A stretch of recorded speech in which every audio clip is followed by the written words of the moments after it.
Blog Talk Radio. Welcome, ladies and gentlemen, welcome to the End Time Tribune, covering breaking news and current events as it pertains to Bible prophecy, loudly declaring the coming of the Lord Jesus Christ. For we are wasting here, waiting for His cleansing return, because the end is where we begin.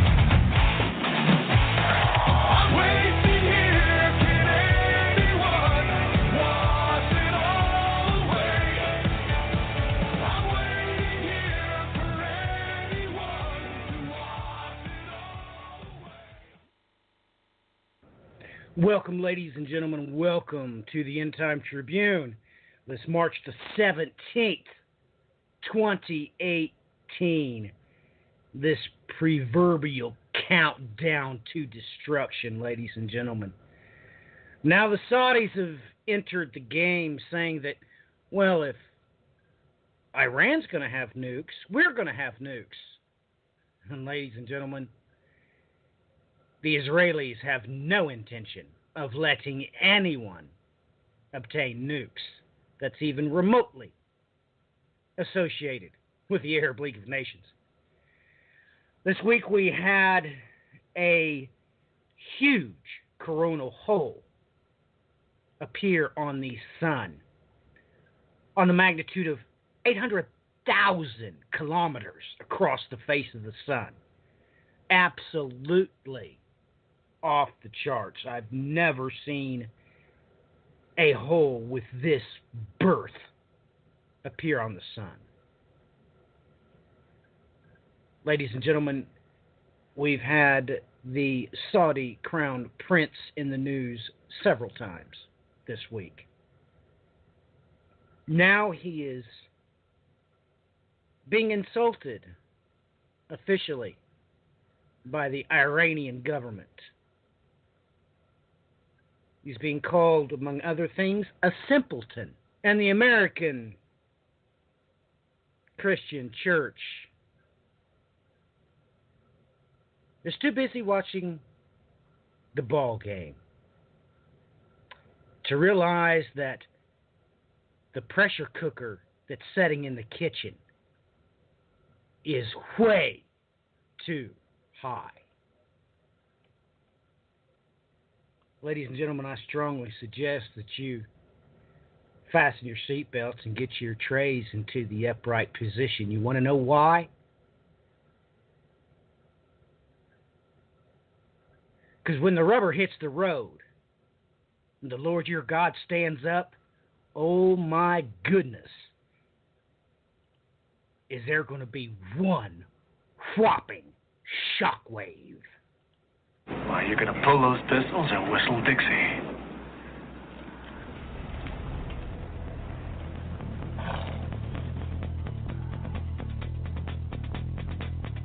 Let's ride.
Welcome, ladies and gentlemen. Welcome to the End Time Tribune.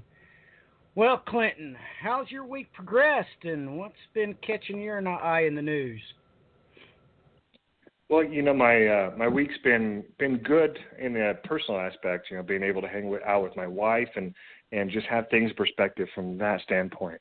When it comes to looking at what's going on with the world, I know that Brian had talked about a couple of weeks ago how you didn't even need to really pay much attention to the news during the week, but then on Friday and Saturday, everything would explode.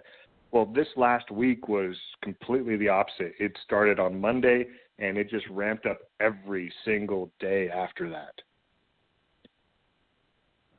Yes, it did. It is escalating throughout this week, most unpredictably. I noticed that myself, and I didn't know how to process that, actually, but I'm quite sure that Brian's going to have quite a lot to say about it. I had a lot of interesting emails this week, Clinton. You would think with all the hubbub of we have a president currently that is pro-gun, right? So you would think that when you check the history, gun sales are always up during presidents that are pro-gun. And some very serious economic news caught my attention this week concerning that very thing. It's almost like everything's out of kilter. Amazingly, we had detrimental things announced that would affect tens of thousands of employees. Now, this is a consumer-based business, and the problem is that the very next day, Clinton, they come out with a report that the U.S. Consumer confidence is like at all-time highs. It's just soaring. I mean, one of these news items must be lying. They must be. So we truly are in the era of fake news. I mean, when it's pretty well common knowledge that the stock market is going up because these corporations are buying their own stock, and yet the sales are so far down that the common people just don't get it, that what they're doing is, ladies and gentlemen, they're taking out loans to make payroll. The employees just aren't smart enough to get it. It's loans that's paying their paychecks. The stockholders take the actual profits.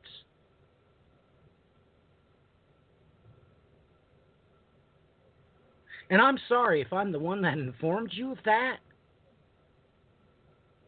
But these people that Clinton was referencing last week, that's what they're doing. The employees don't even know it. So I'm sure this is going to be quite the interesting episode as far as news goes, because the news cycle, as Clinton stated, was out of kilter. Something wasn't right with the news progressing like that. Almost like the news cycle is out of somebody's control is the way I would kind of look at it. But Brian, how's your week been? And what's been catching your eye in the news this week?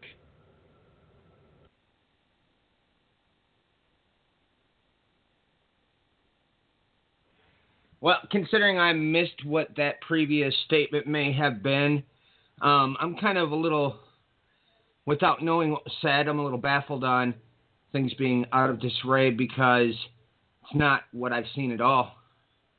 personally, what I've seen going on in the news this week is, well, everything's continuing forward on the exact same path that we've been stating it's going to go in for how many years now. Every little dot keeps connecting across the board. So once I have more insight into why that comment was made, then I can maybe say something further later on. Well, here, I'll give it to you. Clinton said something was wrong because you were correct last week that usually they wait off until the end of the week and blow a bunch of news. They wait till Friday, Thursday, Friday to blow a bunch of news. But this week they didn't. This week it started rolling out on Monday. Now, Brian, you and I both know we're not supposed to have big news items Monday, Tuesday, Wednesday. It's not supposed to build the entire week. It never does. It never does. So Clinton had taken notice of that for some reason the news didn't pop late in the week. For some reason it was escalating the entire week. So almost like those contractions. Almost like those contractions are getting closer, huh? That yes. seems to be the very thing, folks. If we take our eyes off it for a moment, we get caught by storm later in the week. You see, everybody, I was getting a little lazier on looking at the news only like 3 times in the midst of the regular work week and then through the weekend. No, not this week. And on top of it, as I'm going through all my outside news sources from overseas here today, I kind of was reminded I need to keep an eye on both of my news programs working in tandem because there's a whole bunch of things I missed throughout the week just by looking at westernized Reuters. There's so much that's happened this week, it's utterly insane. That's right, Brian. It's like the contractions are getting closer together. And this has knocked the controlling agent, obviously, out of kilter. I'm not afraid to say it. Ladies and gentlemen. Have you checked the stock market? Just the stock market? It just goes up and up and up. I mean, we will have the end of quarter reports. Nobody made any money, yet the stock market goes up. Even the linchpin, Apple sales crash, stock goes up. It's obviously being controlled. I mean, my goodness. Ladies and gentlemen,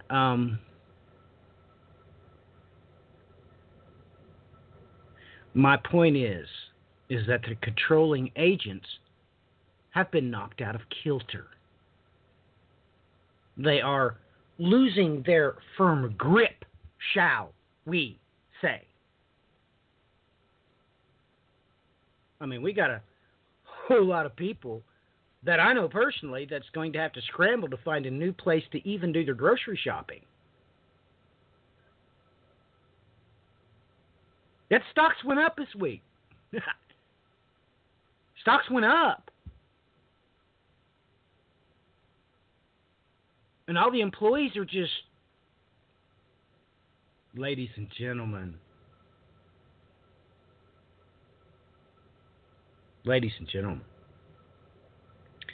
if you don't got that gut feeling something's wrong, it's because you're about to be sucker punched, ladies and gentlemen, because everybody knows that when someone knows they're getting ready to be punched, when they know this person's getting ready to take a swing at them, they get butterflies in their stomach before the actual blow to the gut comes and they feel like throwing up.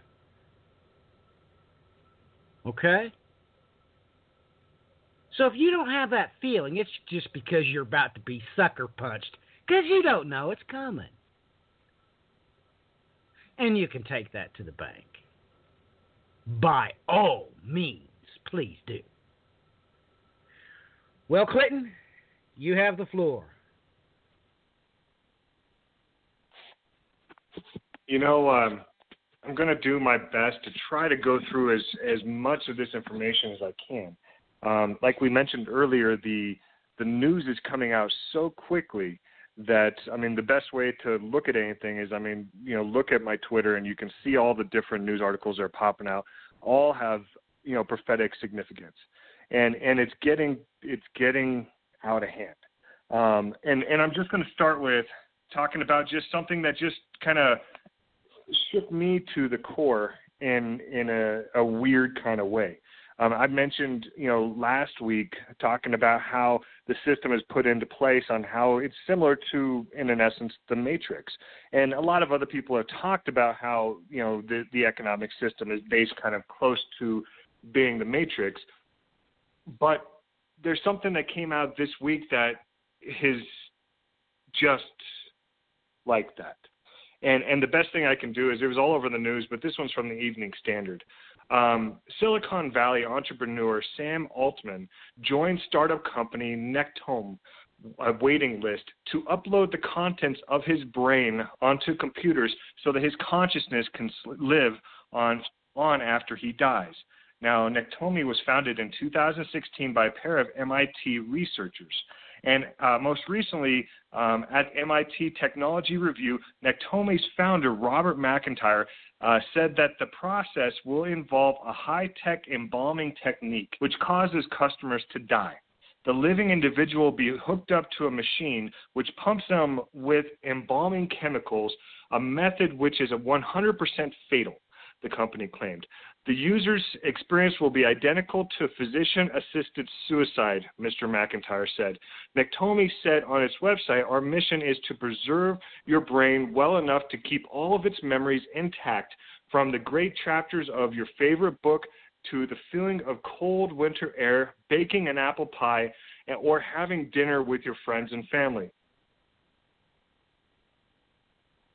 This is crazy. I remember coming across something like this on CNN, months ago about, a researcher that had somehow downloaded his consciousness onto the internet, and he was able to talk back. And I didn't think much of it.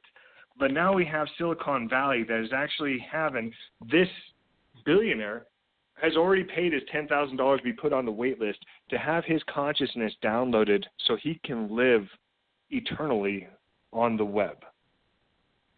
So this just made me think,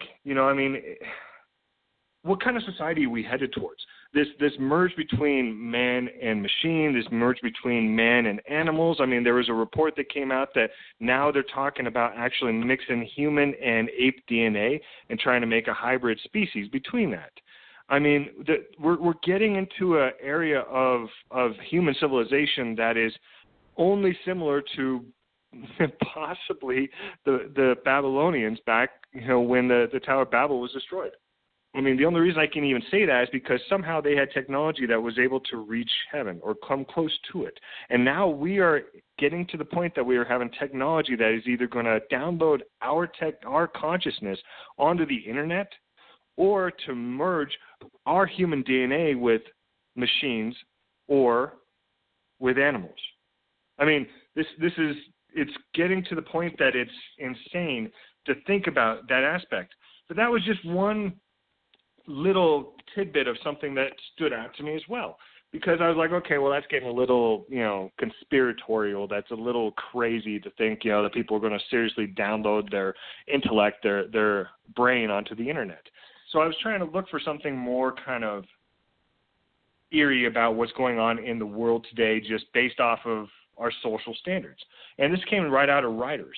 And it's China to bar people with bad social credit from planes and trains. China said it will begin applying its so-called social credit system to flights, trains, to stop people who have committed misdeeds from taking such transports for up to a year. People who would be put into the restricted list include those found to have committed acts like spreading false information about terrorism and causing trouble on flights, as well as those who used expired tickets or smoked on trains, according to the two statements by the National Department of Reform Communist website on Friday. Those found to have committed financial wrongdoing, such as employers who failed to pay social insurance or people who failed to pay fines, would also face these restrictions. Now, this goes into effect on May 1st. China's truly rolling this thing out, and they're going to actually put in some kind of system to monitor your social credit worthiness. China has flagged plans to roll out a system that will allow government bodies to share information on its citizens' trustworthiness and issue penalties based on a so-called social credit score. However, there are signs that the use of social credit scoring on domestic transport could have started years ago. In early 2017, the country's Supreme People's Court said during a press conference that 6.15 million Chinese citizens had been banned from taking flights for social misdeeds. This is what is going on across the pond. This is what's going on in China, is they're actually making it to where they're going to have some kind of system based off of how they interpret you as an individual, and it's going to impact your ability to maneuver. Either get on a train, get on transport, or go through any kind of public system. If this, you can say, well, that's just China. We don't have to worry about China. What's China going to do? It's not like they own the world, or that we're involved in an economic trade war with China, or that we are actually progressing to a point that is going to make it to where China has a possibility to be the supreme power in the world. Realistically, if you don't want to acknowledge the fact that the United States is in trouble and that we are headed towards a very climactic situation, then you are completely blind. But if you're willing to recognize that we have a situation developing with China that is going to possibly bring war, then you can see the importance of this social structure. It came out this last week that President Trump signed an agreement with Taiwan allowing free movement between the countries. Now, the thing is, this is completely against the one China policy that China has towards Taiwan, to where they see them as actually part of their country. They always have. And the United States has always had the stance of accepting that response and not intruding on our relationship with Taiwan. Even though we sell them lots of weapons, we support their democratic government, and yes, we would like them to secede from China. But the thing is, the United States has never truly done anything until this week.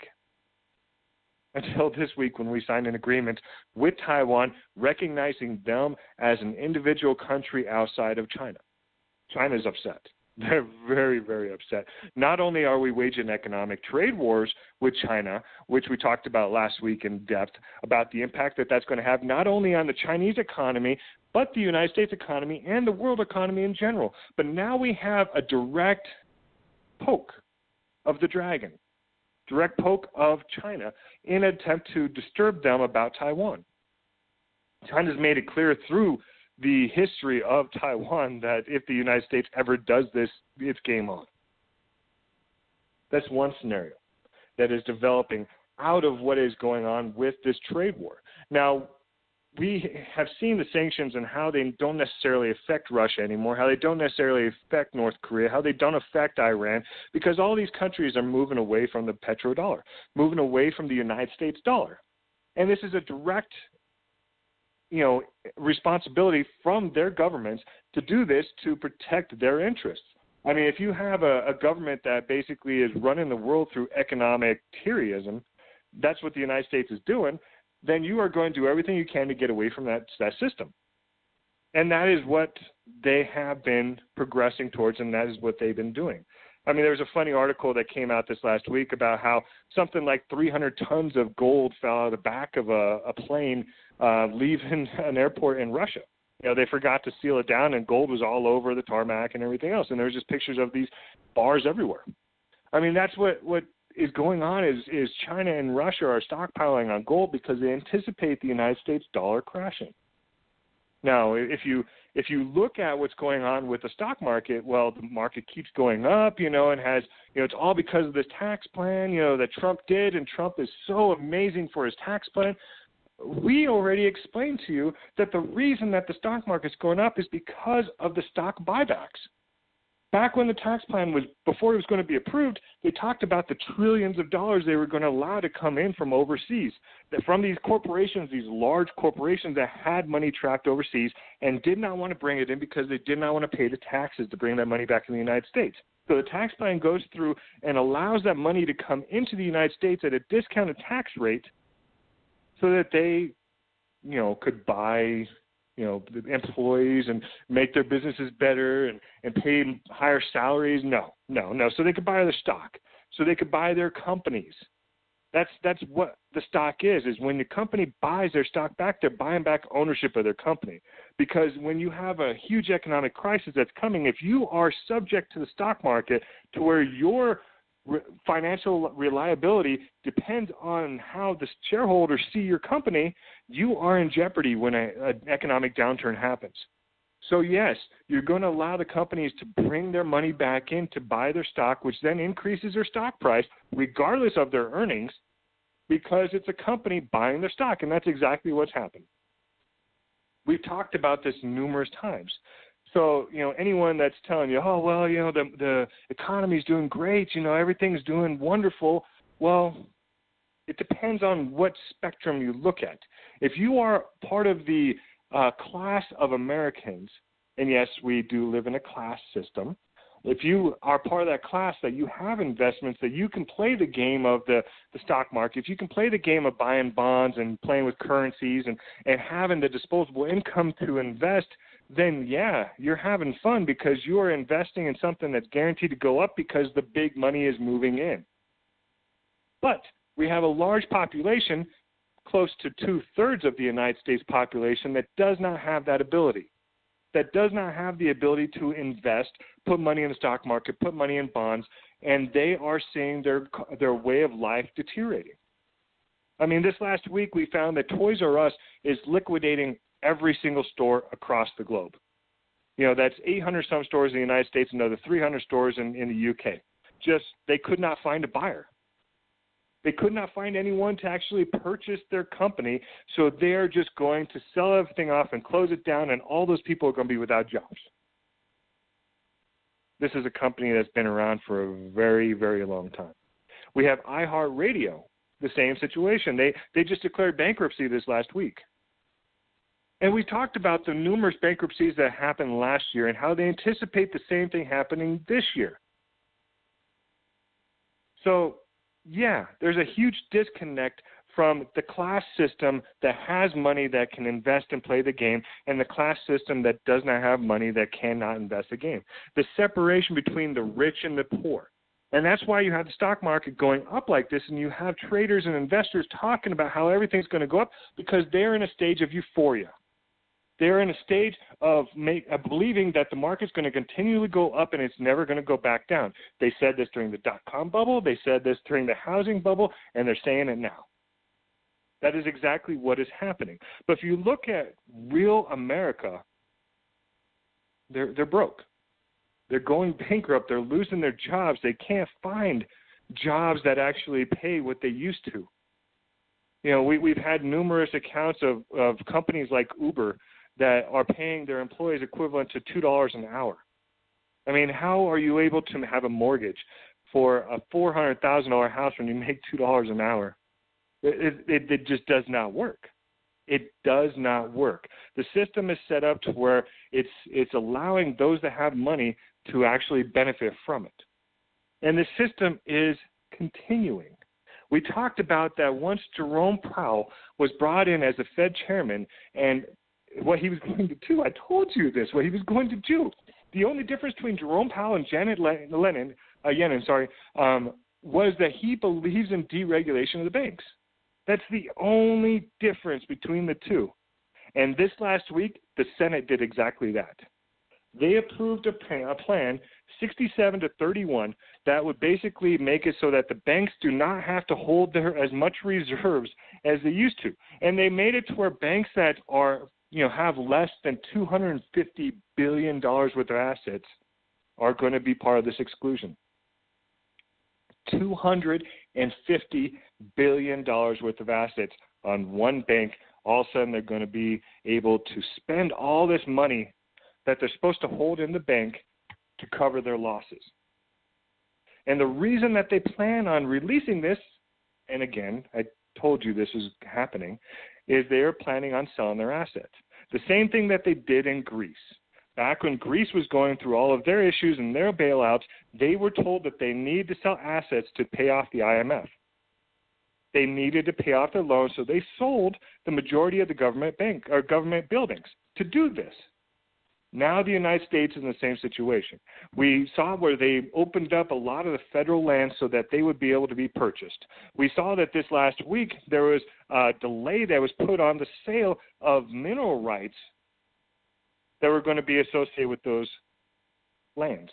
We know that Nellis and Reagan Airport have been discussed as being sold as well to private companies. So we see that everything is moving to privatization. So you allow all these companies to bring money in from overseas. You are going to deregulate the banks so that all of a sudden they can dip into their big pockets, and then you're going to sell everything, and you're going to privatize everything. That is coming, and that is coming like now. I mean, it would have happened this last week with the sale of the mineral rights if they hadn't delayed it. Now, you may say, well, I mean, why don't we just sell those? Why don't we prioritize everything? Why don't we do this? Well, it's one of those things that those set up for success are going to benefit from this. Those with money are going to benefit for the sale of these assets for pennies on the dollar. You don't think that they're going to actually sell these lands at a premium. No, that won't ever happen. No, the whole plan is you sell these things to your friends at a discount so then they can sell it at a high premium. I mean, that's how this system works. And that is heading down the road right now.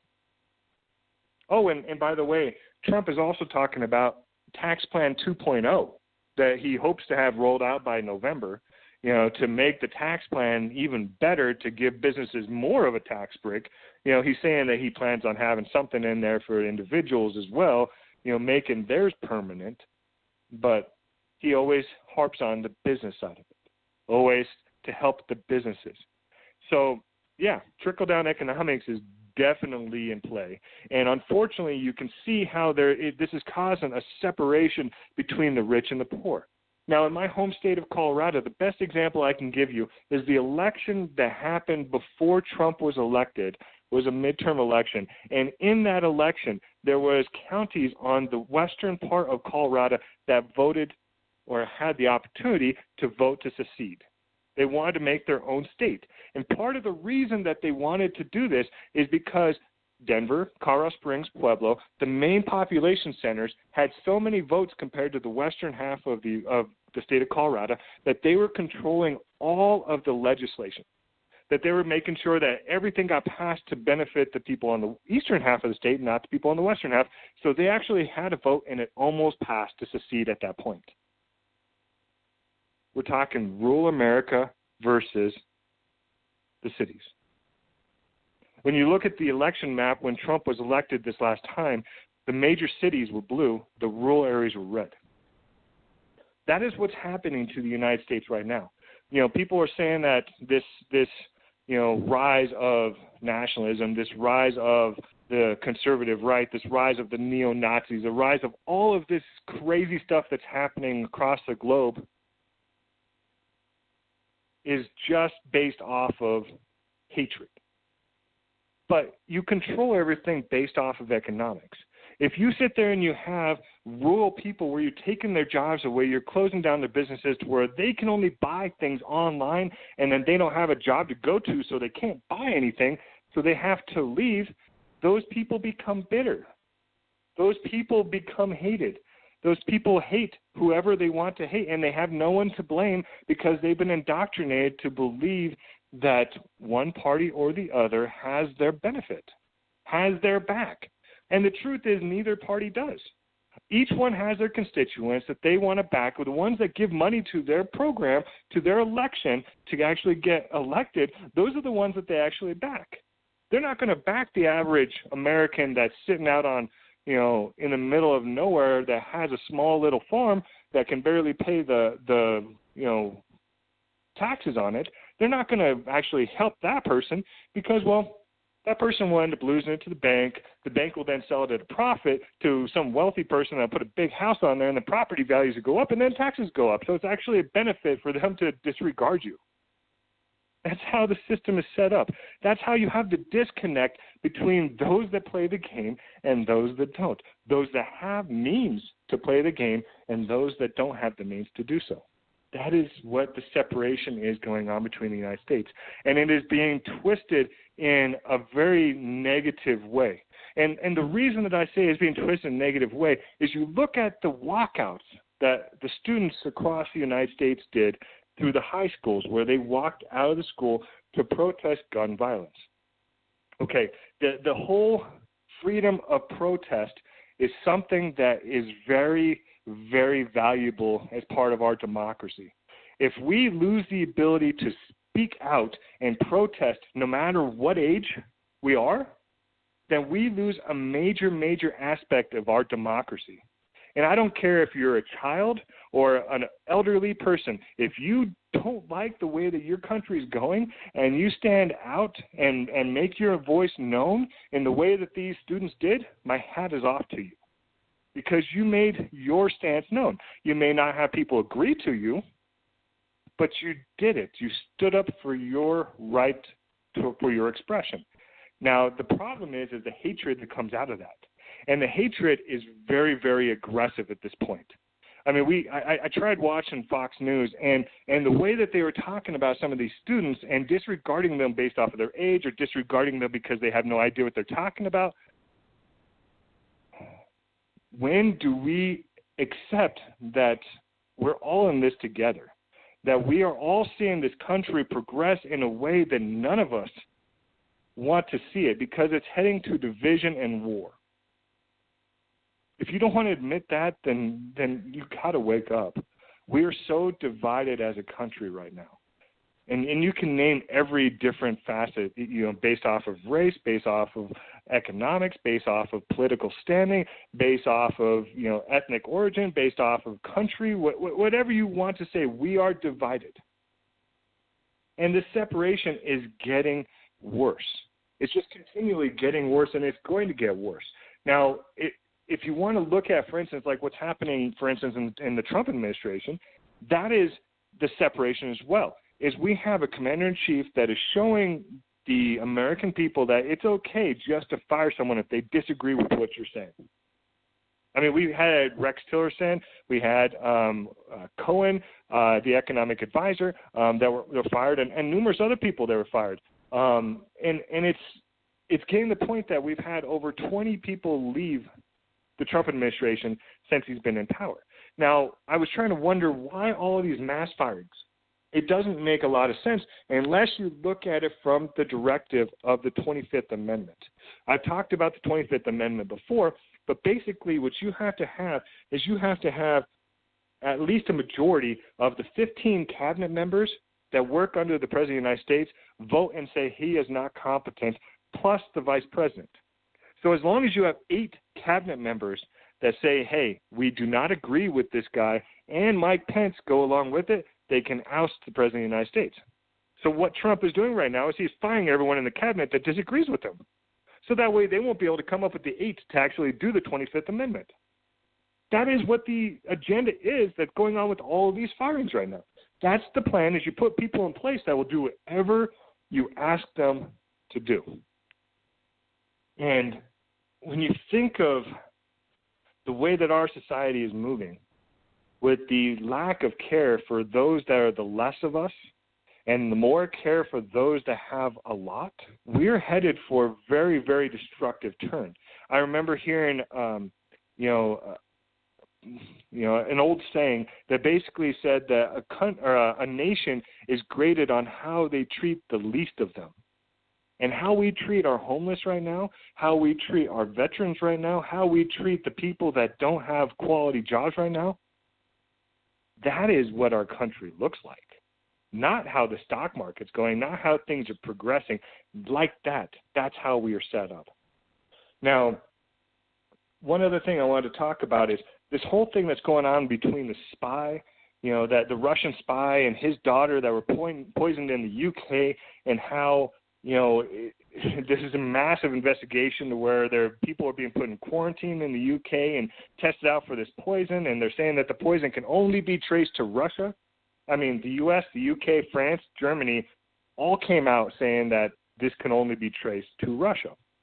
Now, Russia is saying, well, we destroyed all of these chemicals back in the 90s. The United States is supposed to do the same as well. They didn't, so this is coming from the United States, not from Russia. Well, of course, no one believes that stance, but that's what they're saying. So since then, the UK has expelled 23 Russian diplomats, saying, hey, things are getting serious. We're pulling your diplomats out of our country. So Russia, in turn, says, okay, we are taking out 23 of your diplomats. They're no longer allowed to be in Russia. Also, the United States sanctioned 19 Russian individuals and 5 individual groups for meddling with the election.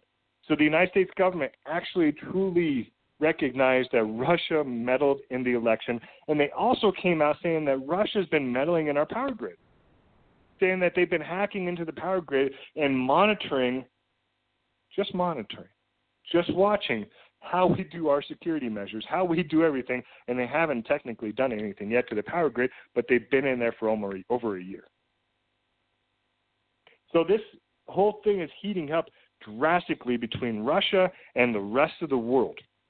And we know what's happening in Syria is all Russia's in the midst with that. We know what's happening in Iran, and everything is mixed in there. I mean, Netanyahu came out and told Parliament that he has been told that Trump is going to pull out of the Iranian deal by May. So May is turning into a very big point right now, because we have our meeting with Trump and North Korea that's supposed to happen before May. We have the nuclear deal with Iran, where the United States is supposed to pull out of it by May. We have the 70th anniversary for Israel and the moving of the U.S. Embassy that happens in May. You kind of see the drift of how things are happening.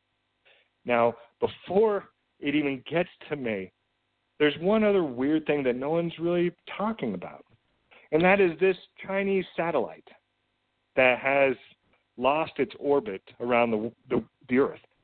Basically, they've known about it, and I talked about back, I think, in November, when they lost control of it, and it started making an orbit that was ultimately going to hit the world, hit the globe.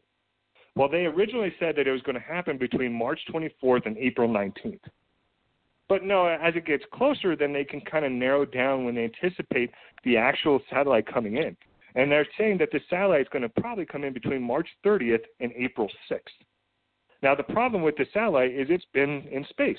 It has bacteria, it has rocket fuel, it has who knows what on this Chinese satellite that is orbiting the Earth. And the only indication they can give us of where it's going to hit, where this bacteria may fall, because they're warning everyone, do not touch this stuff, do not drink the water it lands in, do not go on the land that it touches. But the only indication they can give us of where it's going to fall is between the 32 parallel on the north, or the 43rd parallel on the north, and the 43rd parallel on the south, which basically encompasses the majority of all livable area within the world.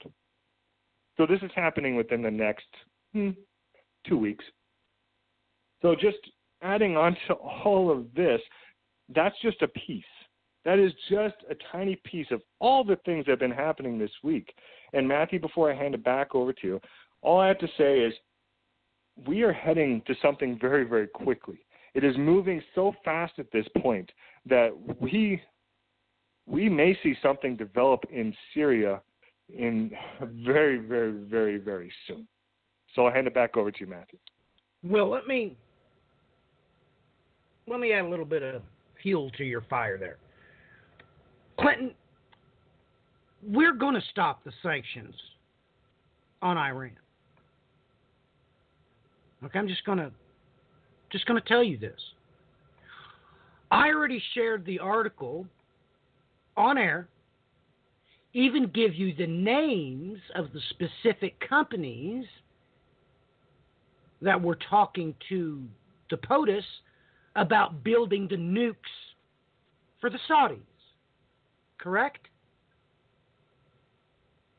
Yep. Now it sinks in, right? I'm sorry, go ahead, Clinton. Well, we have an arms dealer as president of the United States. I mean, he's been selling weapons to everyone, and we've talked about how to keep Saudi's loyalty, we're just selling them the special weapons. And everyone across the globe right now wants Russian nuclear plants. Like they want Russia to build their plants. It's a big deal. Everyone's looking into it, and the Saudis want this as well. Well, so the United States is like, well, we will help you do this if you stay an ally with us, which of course is not going to go well with Iran and not going to go well with Israel as well. There's no way Israel's going to allow one nuclear power, let alone two nuclear powers in the Middle East. But as I just stated, whenever the POTUS already gave specific names to the corporations that would build the Saudis their nuke plants,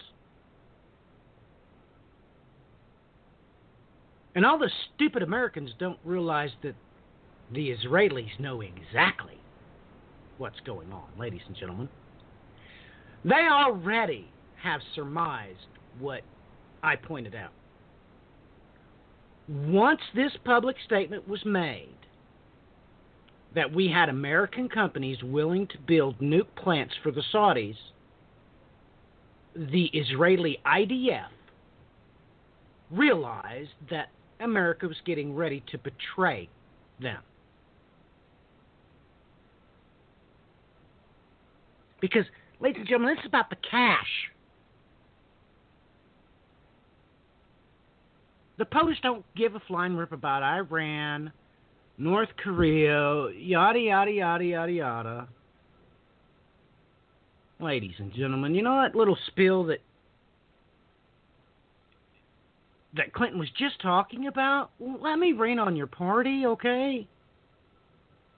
Look, man, if you don't know that those senators, those congressmen, they don't have to take cash, most of the time what they'll do is they'll be offered stock options. Oh my God, surely you people realize that. That's what's going on. This is a kleptocracy, ladies and gentlemen. Okay, let's take, we've talked about, well, maybe we ought to talk about Winn-Dixie, the owner of the Winn-Dixie chain of grocery stores. They're all closing. Well, I can tell you what they didn't do. They obviously needed regulations pulled off at least their shipping. And they didn't go to their senator and congressman to get laws passed that would help their business. So they're going out of business because that's how you do it. You just go there and give them stock. And once they become a shareholder, well, those senators and congressmen sign the bills, pass the bills that benefit your corporation. Okay? That really is how it works. And I know I know the American people thinks that laws get passed because of the Democratic or the Republican Party. No, ladies and gentlemen, that hasn't happened for decades, for God's sakes. Get a grip. You can check every single senator and congressman. Check their voting record. If they're Republican, why is it half the time they vote Democrat? The Democrats, why is it half the time they vote Republican? Because look, oh my goodness, surely you people understand this is the only reason why they vote on anything. Let's talk about vaccinations. If they pass a law on vaccinations, it's only because before that law was passed, the corporation that was going to make those vaccinations gives stock to those senators and congressmen. Okay? And Clinton did have a little bit incorrect as to why we would sell the public lands, and he mentioned the mineral rights, but he didn't have the entire picture. Let me give it to you. They sell it dirt cheap to the corporations that the senators and the congressmen have already gotten stock in. Because, boys and girls, there's gold in those Black Hills. And you're stupid if you don't know it. I mean, let's talk about the Grand Canyon. They've known for a whopping long time there's vast mineral wealth in the Grand Canyon. They're going to sell it to pennies on the dollar to a corporation that's going to mine it. And guess what? Overnight, those stocks will quadruple. They will increase on order of magnitude on a daily basis. And all those senators and congressmen, they'll be wealthy because they already have the stock in those mining corporations. And that's why they sold the Grand Canyon for pennies on the dollar. It don't got anything to do with the Republican or Democrat. And it hasn't since at least the last president that authorized the Treasury to start printing American money. They publicly put his brains on his wife's dress, just like they did the prior president that tried to do the same thing.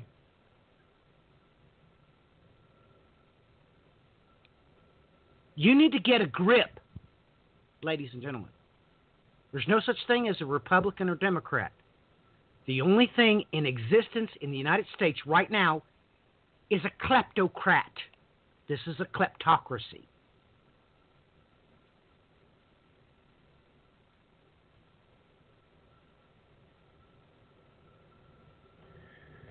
So, with that in mind, ladies and gentlemen, I mean, there's some things I wanted to talk about. Me and Brian had a private conversation behind the scenes, and he had no idea what was going on with me, a conversation I had this week. But we don't talk about those things on the End Time Tribune. Look, there's some very bad things going on in the university's second semester this year. I mean, a lot of you might not know what second semester is. That's their Christmas break. Some very bad things are going on with very critical research labs in the United States.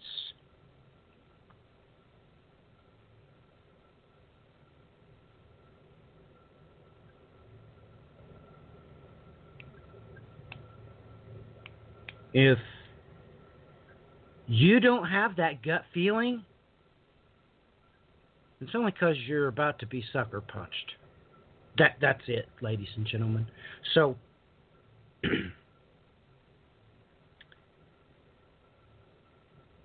when and if you go to church tomorrow, after church, continue on with your normal conversations.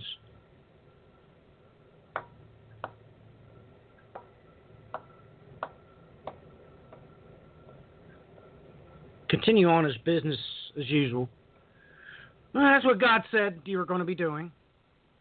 Or did you forget he said that about let the righteous be righteous and let the wicked be wicked and let everybody continue on doing what they're going to do? It's amazing to me that he said these things and the American church don't even realize that they're waiting on him to stand up.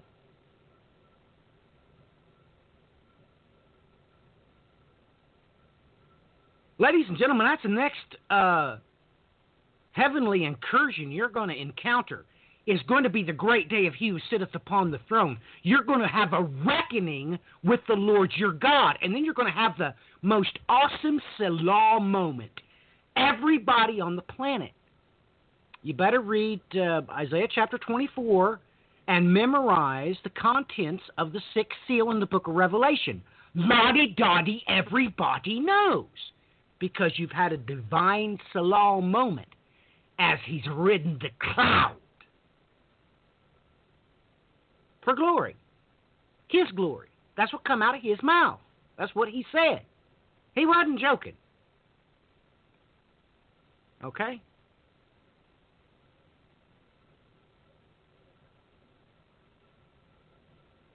Ladies and gentlemen, it's the Lord your God that kickstart all of this.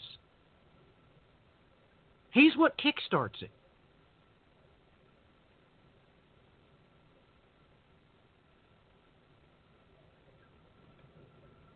He is going to have his day.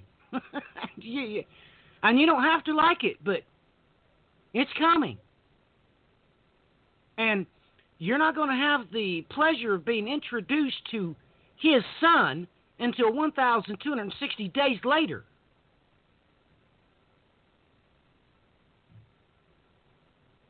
And I guess you could play the chariot games like Ben-Hur, I guess. But I'm here to tell you, it's going to be hell on wheels.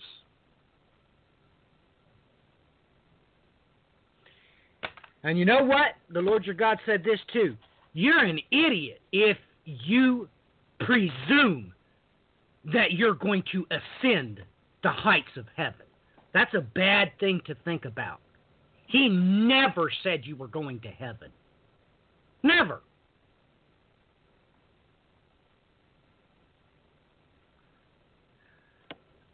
Well, for the break this week, my youngest is going to riddle unto us the new covenant.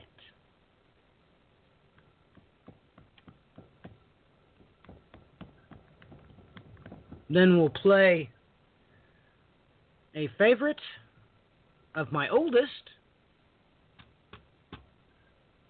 and try to relay the wherewithal you need to be able to renew that new covenant.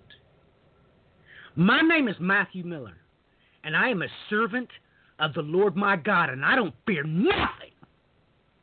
I don't fear the stock market. I don't fear the Russians. I don't fear the Saudis. I fear nothing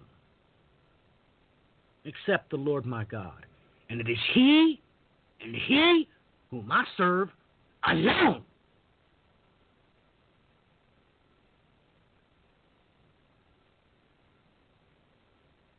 Please do enjoy the break. We'll be back in 10 minutes, 55 seconds.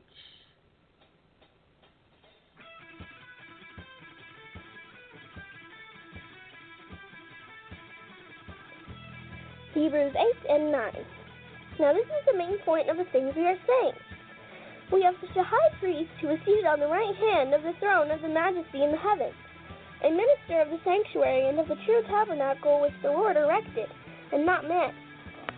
For every high priest is appointed to offer both gifts and sacrifices. Therefore, it is necessary that this one also have something to offer.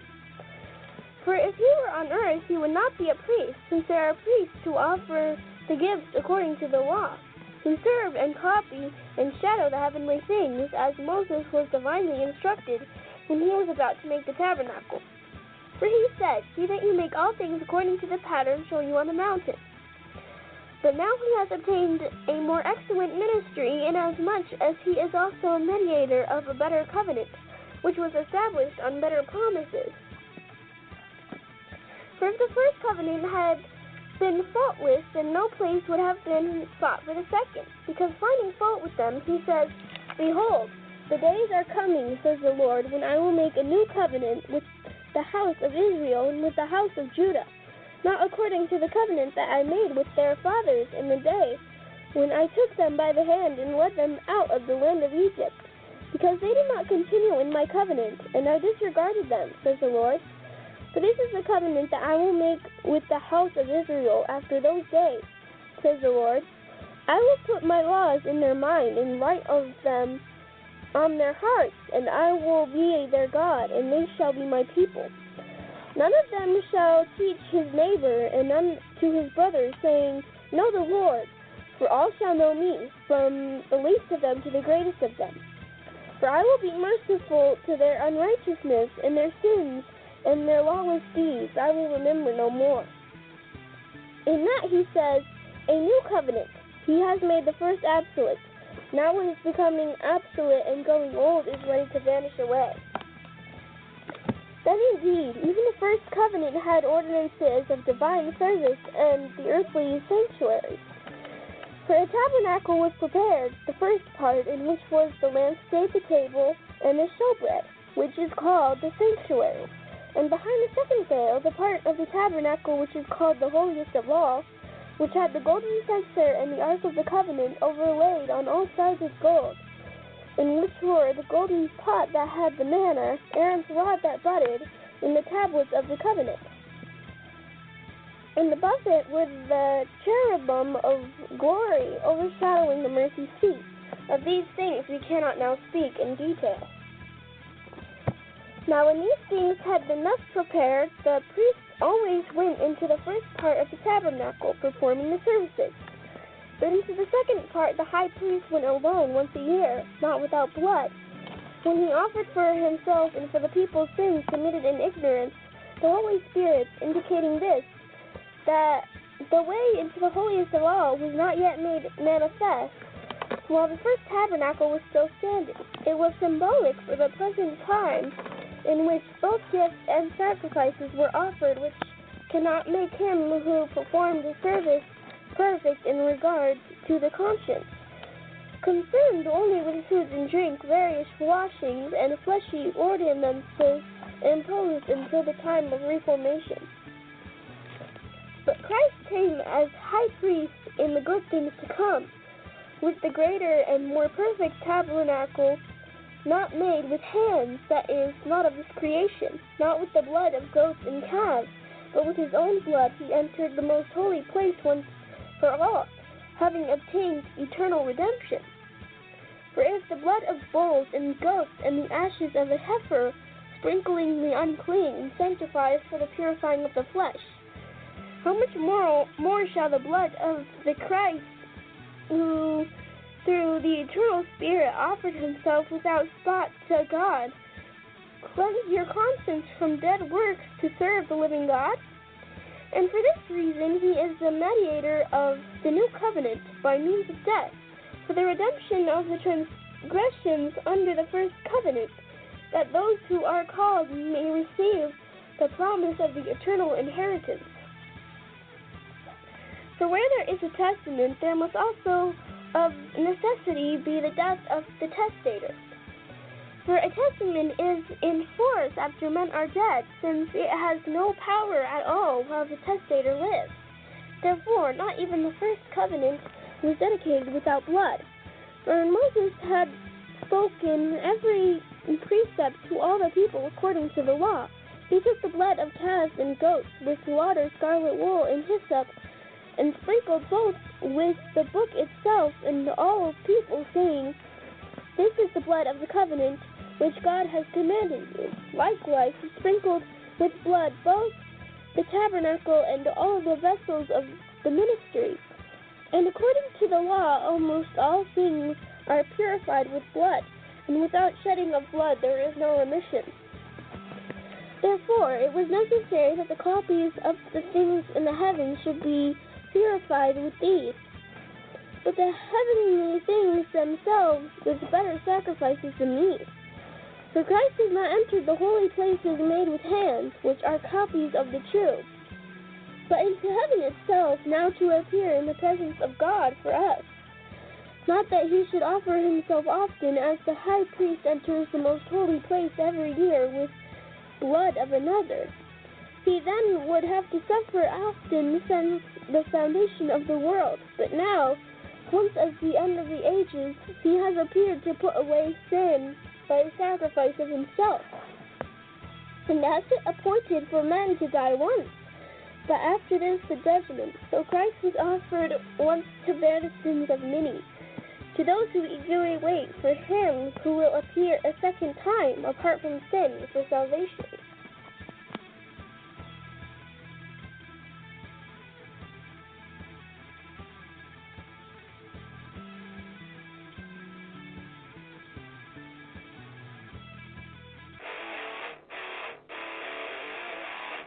Welcome, ladies and gentlemen. Welcome to the End Time Tribune, covering breaking news and current events as it pertains to the coming of Christ the King. Now, let's get this off with a kick.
Welcome back, ladies and gentlemen, to the End Time Tribune. It's good to be with you. Ladies and gentlemen, let me make myself clear, okay? We're having massive distractions thrown out there about Russia, okay?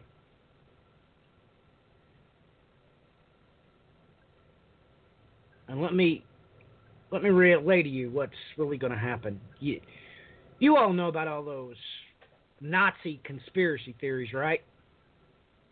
You know, the Nazis went to Antarctica, Nazis went to the moon, Nazis did this, Nazis really being a part of the search for the Ark of the Covenant, like, Raiders of the Lost Ark. Let me tell you what's really going to happen.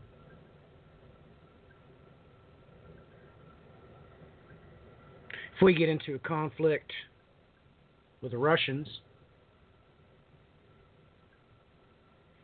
behind the scenes, American corporations that all the kleptocrats you elected have stock in is going to be building nuke plants in Saudi Arabia. But you're not going to hear anything about it. I bet they've already got the blueprints drawn up. I bet right now they've already got the geologist on site checking the soil compression.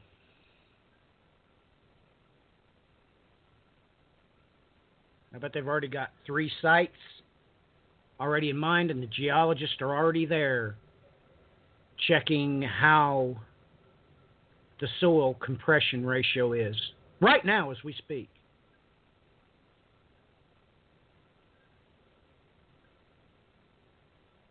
And Israel's going to be sitting there in the middle knowing exactly that no Christian American back in the 70s could have ever figured out how all the nations that surround Israel, all these backwater Arab countries, would ever get advanced weapon systems. Yet that's exactly what we're doing. Right now. Right now. I mean, Clinton told us about, I'm not sure how many billions of dollars he said that we just passed off to the Saudis in seriously advanced weapon systems. Don't you realize what we just did? Ladies and gentlemen, wow. You don't get it, do you?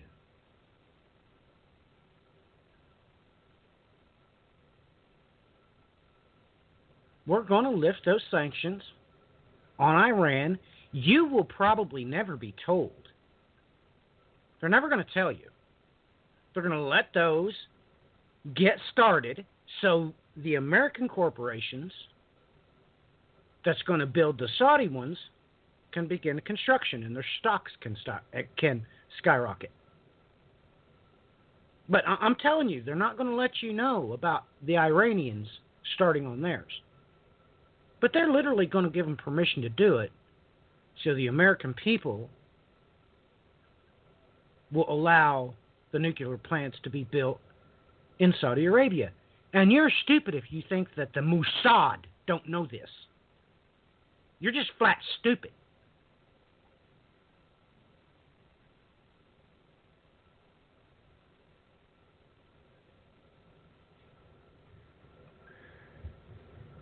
You know what? That wasn't very Christ-like of me to do. I take that back. You're not stupid.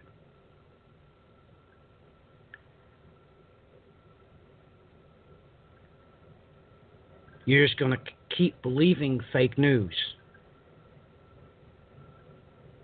But, you know, you might want to think about checking in on Pepe Escobar. I'm sure that he has friends with feet on the ground that's going to let the world know when Iran goes forward with acquiring nukes.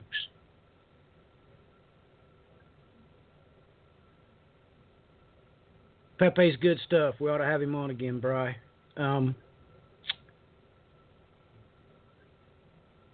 just needed to say that, Brian, because that's what's really going to be going on behind the scenes, and nobody realizes that the Mossad already knows. They've already calculated. They actually probably have agents that are working on acquiring those blueprints for the Saudi nuke sites. I would imagine, knowing them. But, Brian, the floor is yours.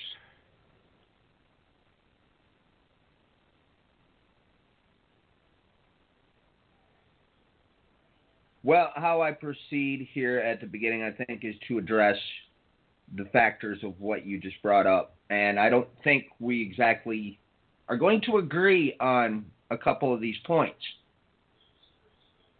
But I'm going to give an explanation as to why concerning certain set aspects about this. Now, as far as what's going on with the sanctions concerning Iran, we're actually looking at a reverse process taking place here. Now, what do I mean by that?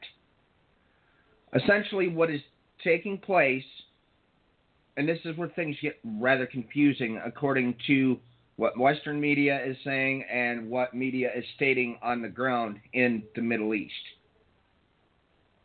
Basically, what is being stated is that sanctions are about to be put in place that violate the nuclear accords that were made with Iran.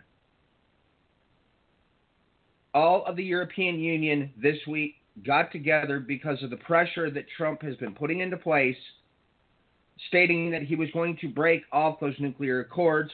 Iran is stating they will basically retaliate in kind. Yet, sources coming out of, for instance, there was a story that came directly out of Iranian news, where they contradict what the Western sources are stating and basically pointing out that the European Union is not stating that within the documentation that was drawn up this week, and this is part of the Western narrative. And this is where things get very confusing because we're in the atypical stage of, well, who's telling the truth? Time will tell. And if you're not on the ground in one of these places, be it you're not privy to those European Union documentation or on the ground in Iran, you kind of just have to look from afar and wait and see how things play out. And that is the big question right now. Is America going to further up the ante as far as those sanctions go? Well, this week already, and they're in the midst of even more sanctions being poured out concerning Iran's role in Syria, concerning their role in Yemen, and the list goes on and on of where their role has been in certain places. Be it, are they the guilty or the innocent? Once again, we're not on the ground. We really can't call this unless we're seeing things with our own eyes. And unfortunately, folks, that's really when you want to get to the bottom of something, even concerning going back a little bit in history, going back a little bit further in history here in modern times. This is where you have to spend time looking through the source material to find out what really happened. For instance, if you can find like war reporters that have been on the ground within all the conflicts going, say, from Afghanistan and forward. I have a book here that's over 1,500 pages written by one of the most well-known war correspondents in the world, one of the first people to hold multiple interviews face-to-face with Osama bin Laden. Okay, that doesn't make him a bad guy either, because he walked away from many of those meetings scratching his head. But you have to understand a whole heck of a lot about him, the Mujahideen, Al-Qaeda, to understand why he was walking away scratching his head. That's a whole topic for another time, but the point being, on top of it, in order to understand geopolitics of the entirety of the world, you have to understand some very important things. For instance, concerning America's geopolitical outlook on how they work everything, I've talked about these two key players time and time again. Brzezinski, the Grand Chessboard, Henry Kissinger. Those same policies are still in effect to this very day. If you do not understand their outlook, the policies that they wrote, the plans that they wrote, you don't understand what's happening in the world as we speak. Now, it would be simple to say, well, no, that can't be. But once you look at everything in light of all the policies, how they do things and did things, Brzezinski himself passed away, I believe it was last year. And, you know, even to add in a further thing with that is after the Ukrainian fiasco, he was actually rather ticked off at America's handling of it, saying that they completely screwed up every single thing that was supposed to happen as far as how his grand chessboard strategy is written. Now, that should cause alarms if you understand the ideology behind his grand chessboard strategy. Okay, they used this in 1979 in Afghanistan. They tricked the Russians into being pulled over that border into Afghanistan, knowing that once you go in there, it's game over. That was all from Brzezinski's grand chessboard strategy. Okay, this is known pretty much in all those circles.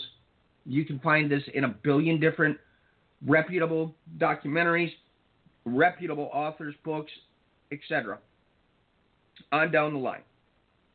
Okay, that same ploy was used in Georgia in 2008. We have covered that entire 2008 888 event for years.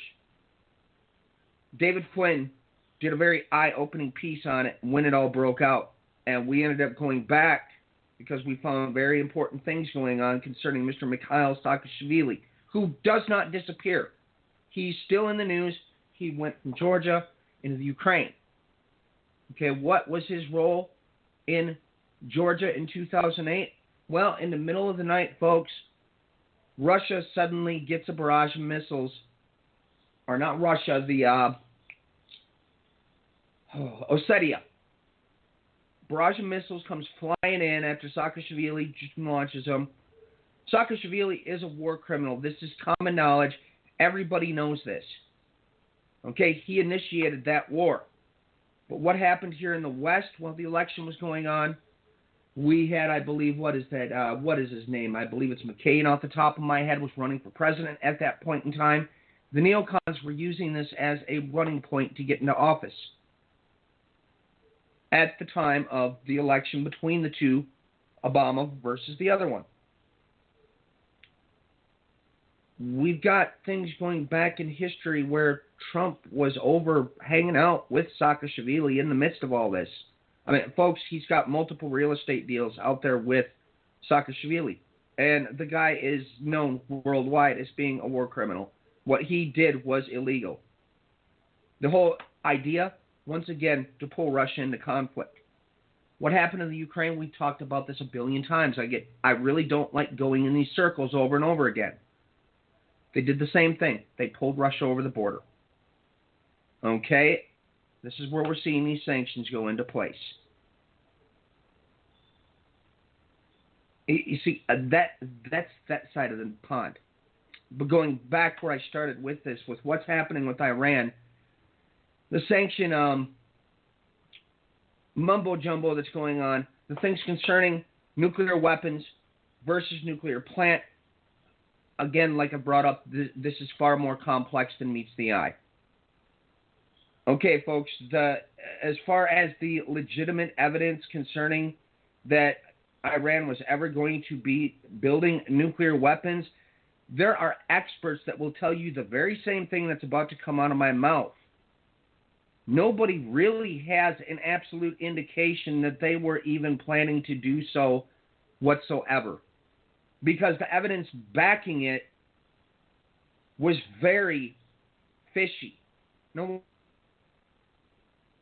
why do I say that? Again, I brought up the group, the Iranian Revolution, IRNA, was the one bringing forward all of that intel. Okay, folks, and if you go to their website, they've been kicked out of Iran, labeled a terrorist organization for their role in the revolutions in Iran. When they showed up in there and started mowing down civilians, they were put on a terrorist list. They were kicked out of Iran. They now are in the Kurdish regions of Iraq. They're also part of, yes, their name is also the Mujahideen. And people, if you don't know what that means, please, please, please go look into it. Because that word is very important. And who they are is excruciatingly important, because they still pop up nonstop. And yes, they call themselves the Mujahideen as well. That's who brought forward the supposed intel in the first place, when on their websites it states continually that we want to take over. We want regime change, and you give us the reins. So, you know, the infamous saying that rolls around out there, we don't negotiate with terrorists. No, we don't negotiate with them. We just cross them off the list when they serve our purpose. But hasn't then this been what it's all been about anyways? whenever they serve our purpose. You don't understand what I'm saying? Have we forgotten about World War I, the dividing up of the Middle East, in multiple, the Sykes-Picot Agreement, Red Line Agreement? Oh, without understanding those, none of this makes sense. Not any of it. We're back again, though. What do I mean by it? Using Afghanistan, Mujahideen? This is where everything started. This is the pivot point that led to everything we see now. So then we whip it back around again. Iranian nuclear project. Why is it there in the first place? During the previous regime, during Pahlavi, Reza Shah, I believe, at the top of my head, and it's hard to keep all these little dots connected and in perfect, accurate motion when I relay them.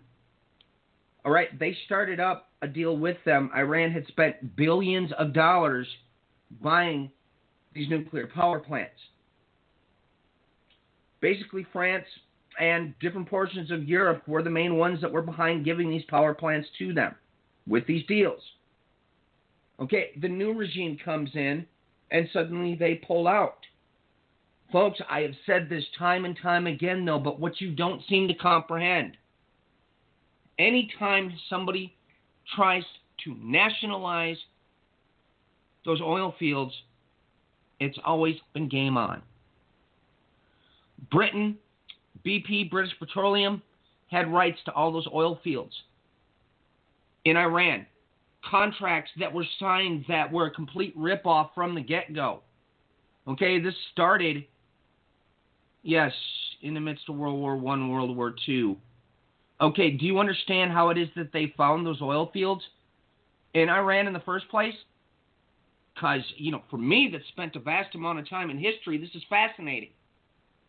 They actually used the old historical records of the infamous areas that the Zoroastrians had pointed out had natural fire continually coming out of the ground, which did not stop burning. You see, in ancient times, they viewed this as something, in their eyes, of divine nature. Today, that's used as petroleum. That's how they found those oil fields. They tried to nationalize it the first time. BP and the British put in a massive blockade all the way around the Persian Gulf and around Iran. That's stage one when they tried to nationalize. Later down the road, Pahlavi obviously didn't learn from the last leader what happened. He tried to do the same thing again. That deal was coming up. Either Iran was going to re-sign with BP or they weren't. They decided they weren't going to because he decided to nationalize those oil fields again. So, and the big shocker, folks, I've said this in times past multiple times. The big shocker, who is it that put in this current regime? Folks, for the love of Pete, you have to understand this. Okay, it was the Western world that put this new regime in power. The Ayatollah. Okay, he was in France at the time, before everything broke out and they brought him in. Okay, France has had their hands meddling in this stuff from the word go. Since the time of the Ottomans. The breakup of the Ottoman Empire, when they started dividing up the entirety of the Middle East, all these places were sectioned off to the Western governments, except for Germany, because Germany's bad. They always got pinned in the corner. World War I, that people just don't understand the ramifications of what the Western nations pulled on Germany that pushed them in the direction where things broke out. Oh, it begins to send chills down your spine when you realize the reality of it. You see, when the dividing of the Middle East happened, Russia actually was included in those deals. So you had Britain, France, United States, and Russia. Yeah, because at one point in time, Yeah, everybody's forgotten about how we were allied with Russia during World War II, during World War I. Lo and behold, once the Western world is done with an ally, what do? They kick him in the teeth. Oh, has everybody been paying attention to what's happening to the Kurds? But the Kurds got smart. China and the Kurds in Iraq are in the midst of economic discussions because they realize that the West has used them and thrown them away like they do with everybody else. That's literally what's happened. People have been paying attention to Afrin. Turkey's in there bombing the living daylights out of the place. Syria's at the absolute melting point at this point. There's a two-front war going on as Russia and Syria are coming in on one side. Turkey's coming in, and an illegal war act, mind you, as well, folks. Coming in, hitting Afrin, and the casualty numbers are getting ridiculous. Turkey's announcing it's almost done. All at the same time, they're going into Iraq and doing bombing runs in Iraq as well, even though Iraq, just like Syria, stated if you come into our territory, in our airspace, that is an act of war. And you know what happens? As time and time again, as always happens with Turkey, not Russia, they get away with it. And the entire international community just looks the other way. Why is that? Oh, we're back to square one again, because they're a NATO ally. Oh, that should start making people really start scratching their heads. That means they're allowing them to do this, and there's a purpose. So back to square one again. What's happening with the Iranian nuclear program, with these sanctions, all of this is complex, folks. The religious leaders being that, the Ayatollahs, and even keeping these names together, I believe it's mullahs under them, so on and so forth, according to their religious decrees, they state that we're not to use chemical weapons or nuclear weapons. They repeated this time and time again. Even though on the other end of the spectrum, you'll get people in the Mossad stating, well, we actually planted this little cookie crumb out there. So now we're back to the next square. Who's telling the truth? We're never going to know, folks. It's that blatantly simple. But looking at all the evidence, because I spent quite some time, multiple weeks on this factor, going through every little ounce of what is happening with the Iranian situation, if they indeed were working on nuclear weapons in the first place. And folks, the answers I came to the conclusion of were not pretty, because that's when I started realizing that the most corrupt key player in the middle of all this wasn't in Iran. Oh, you don't like that statement. No, he was a neocon that was placed inside of Israel. Still runs it to this day. But I get, does everybody understand that this is one of the mega important connecting points from 1979 and forward? Sadat's execution by the Muslim Brotherhood. The Blind Sheikh that was seen in films worldwide. Muslim Brotherhood was in America prior to 9/11. Nobody knows how he got here. Sadat's agreement with Yitzhak Rabin. The massive peace accords that went into effect. Can't everybody put two and two that both leaders were assassinated? You see, it's pretty cut and dry because we had filmed footage of what happened with Anwar Sadat. It's not cut and dry concerning Yitzhak Rabin. And once again, this is something I spent a vast amount of time looking into, and the answers you will not like. Or as it was put by one of the high-ups within the intelligence communities in Israel, it's a lot more complicated than you think, folks, of what happened to Yitzhak Rabin, and if this were ever made public, the damage that it would do is irreparable. So how do we get there? Oh, whoops. Right back again to the neocon that started working in government under Reagan inside of Israel. You see, that was the only factor that didn't make sense. What's happening with Iran? Well, has everybody forgotten about the infamous, I believe it was the Sputnik virus, or I can't remember exactly off the top of my head again what it was called, but the infamous Trojan horse, essentially, they used to blow apart all the nuclear rods there. You see, because they didn't have approval to do that. He was rallying behind the scenes of what places? Netanyahu was rallying behind the scenes at Christian Zionist conventions to get the means to do this.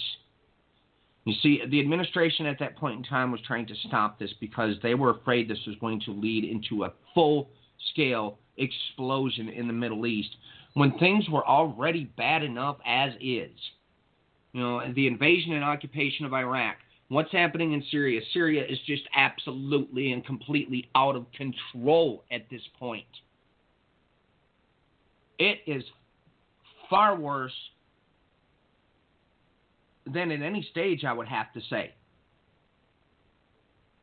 Islamic State, for the most part, they claim is done with, even though today in reports you'll find out that, for instance, in Afghanistan, over 60 of them were taken out in strikes just within the last, I'd say, 48 hours, and they've been hitting nonstop targets. The Afghanistan government themselves, which kind of makes you wonder what we're doing in the middle of this. That's another topic. But this is how this whole thing gets rolling in motion, folks, is the West comes in. Okay, these major oil-producing companies, they can't afford to even produce electricity, so they ask for nuclear power plants. Why? Because the West comes in and takes all their oil. On top of it, they have companies that basically own all their oil fields. So if they were supposed to keep putting out the amount of oil they need to, they have to somehow supplement the electricity. But then, lo and behold, just like Matthew pointed out, everybody should have immediately had chills run down their spine and every alarm bell going off in their head the very second you heard that all of a sudden Saudi Arabia is getting nuclear power plants. But no, to make it better, Mohammed bin Salman, or as they always with these names, they always break them down to acronyms, MBS as they call him, makes the announcement this week just kind of offhanded in the United States. Well, if we find out that Iran gets nukes, we're going to build them too. Oh, for Pete's sakes, you didn't. You didn't really just say that, did you? Yes, he said it. And this is what Israel's been warning about this entire time. This is what America, this is what all the world has been basically concerned about. If one of these powers develops nuclear weapons, this is going to start a nuclear arms race that's going to wreak havoc throughout the entirety of the Middle East. That's what their concern is. And yet, we always come back around to the topic that nobody ever wants to talk about. Folks, this is verified, documented. Okay, I'm not just bringing and making things up. Yes, Israel has nuclear weapons. Okay, this is a known fact. Yet, if it comes up in the major circles, no, shh. They've done this as a deterrent. And I mean, look, in Israel's circumstance, I can understand why. You've got this nation surrounded by multitudes of nations that want to wipe them off the face of the earth. And how can I be saying this? Well, it is true. But secondly, that's exactly what the Bible says is going to happen. And folks, if you think the West is allies with them, you got another thing coming. Because they may be, in all appearances, at times, but this is not what the Bible says is going to take place. And they have everybody so convinced that Russia and China is Gog and Magog that nobody can realize what's really coming. No, folks. Western Europe, Eastern Europe, Britain, United States. That's a vast, not all of, it's a vast majority of that coalition. That's reality, folks. I have done the work. I've done the historical work for years on end. I have gone through the genetic work. Okay, these are two things that there's no denying. Okay, the evidence speaks for itself. Even just with the genetic work alone, the historical work backs all of it. Why is nobody teaching this? Why is nobody screaming any of this from the rooftops? Why is this not being brought through on the pulpit? Because, folks, don't you comprehend what is going on here? Okay, at a major portion of the time, yes, Russia was a distraction. Not anymore. Because now this is getting far surpassing serious. Same thing goes with China. I've brought this up so many times. How has the policy been redirected? As far as the United States is concerned, this was put forward in their security policy, I believe at the end of last year, stated flat out, Russia and China are the biggest threats. Now they're acting on it. Now, I cannot remember if I brought this up last week or not, and I kind of felt a little bad about it afterwards on air, because what happened in Britain last week, as far as this Russian operative spy and this assassination attempt with this chemical weapon. Okay, look, folks, this set off every alarm possible when this happened, and I knew this event was going to be major. And this really is to the point, and it's happening nonstop. Repeat something else again I've said before. You cannot understand geopolitics and how the world is working if you do not understand the workings of the covert agencies. Covert, hidden, overt, right in front of your eyes. You're only going to understand these things by getting a hold of the interviews with the actual people working in those fields, getting a hold of books written by people working within varied agencies as they relay their eyewitness testimony. Sometimes you have to wait for them to get past their security clearance timing, when the intelligence agencies for national security purposes have to continually, take a black marker and mark everything out. But in due time, they're allowed to tell the real story. See, then, without this, you can't understand how things work. And this is what we had happen last week, is right into everybody's eyes in broad daylight. The covert was made overt.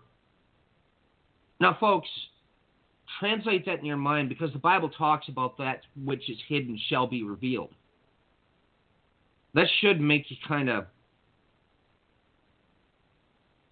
think for a moment, because that was one of the main things that hit me when this started, but it didn't stop, because it's actually a continuing thread that's happening nonstop in the news. Now, going back to what happened in Russia with this ex-Russian operative and this assassination attempt. It's a big trade. Happened.